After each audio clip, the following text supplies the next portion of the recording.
My name is Andrew Haines, and I'm a German and political science major. I chose the topic of modern American or German-American relations because it is a point of interest in both of my majors. Modern German-American relations began to form in the immediate aftermath of World War II, when Germany was divided into two halves. East Germany was controlled by the Soviet Union, and West Germany was controlled by the French, the English, and the Americans. In order to help West Germany recover from the devastation of the war, American President Truman passed the Marshall Plan in 1948. Focused on rebuilding the German economy, the Marshall Plan got United States-German relations off on the right foot, and it ended up being so successful that Germany has been one of the strongest economies in Europe ever since. Rebuilding the economy of West Germany was only part of the United States' long-term goal, however, because they also planned on eventually reuniting Germany. Unfortunately, that wouldn't happen until after 40 years after the Marshall Plan, in 1990. This was because of the Soviet Union's control of East Germany and East Berlin. The Soviet Union was so intent on keeping Germany divided, and more specifically gaining control over West Berlin, that in order to gain control, they tried to block American supplies from getting into the city. The United States was able to work around the Soviet bloc, however, because they launched a campaign known as the Berlin Airlift, in which instead of taking trucks into Berlin full of supplies, they would simply drop them out of airplanes. This plan was so effective that the Soviet bloc was not even able to hold up for a full year before they eventually scrapped the idea and moved on. Their next plan to gain control of the city was to build a wall between East and West Berlin that would prevent anyone from East Berlin from traveling to West Berlin and not coming back. The wall, which was built in 1961, was able to keep Berlin separate for almost 30 years until 1989. In 1989, President Ronald Reagan declared Mr. Gorbachev tear down this wall, and only 1 year after that, Germany was reunified, and another year later, the Soviet Union collapsed. Ever since the end of the Cold War era, Germany has been one of the United States' closest allies in Europe, but recent international incidents have made things just a little more complicated. On the American side, we messed up when Edward Snowden leaked the NSA spying program, which included the mass spying operation on some of our closest allies, one of which was Germany.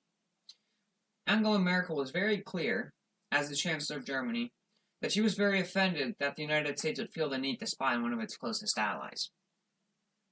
We are not the only ones at fault, however, because during a military operation in the Middle East that included Canada and the United Kingdoms, Germany turned down our request for assistance and was not able to join us during our military operations, which on our end we did not take very well. Following the Obama administration, things have not gotten any easier, as during a campaign speech, Trump declared that Germans are very, very bad people. While it was likely taken as an offhand comment and would not have hurt international relations, it certainly would not have helped us get closer either.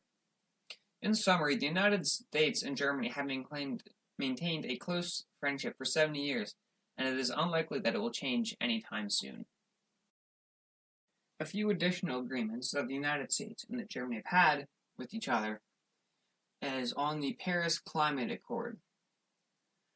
Following Trump's inauguration, one of the first things that the United States did was pull out of the Paris Climate Accord.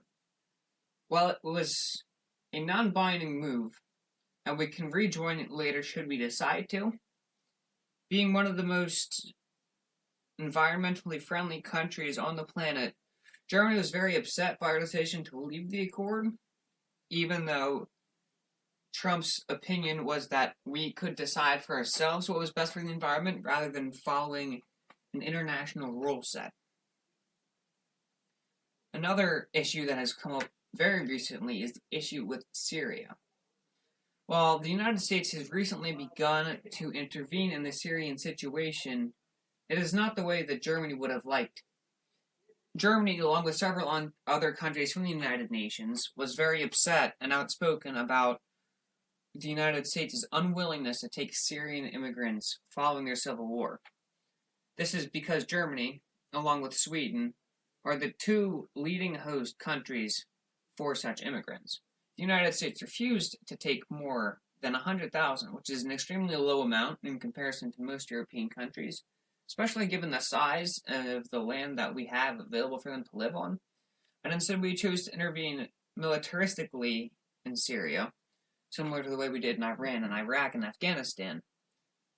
And not only do we hold the risk of ruining our relations with Syria, we are also putting our relations with Russia in jeopardy. While our two countries are already not friendly, things would only get worse if we inflame the situation more.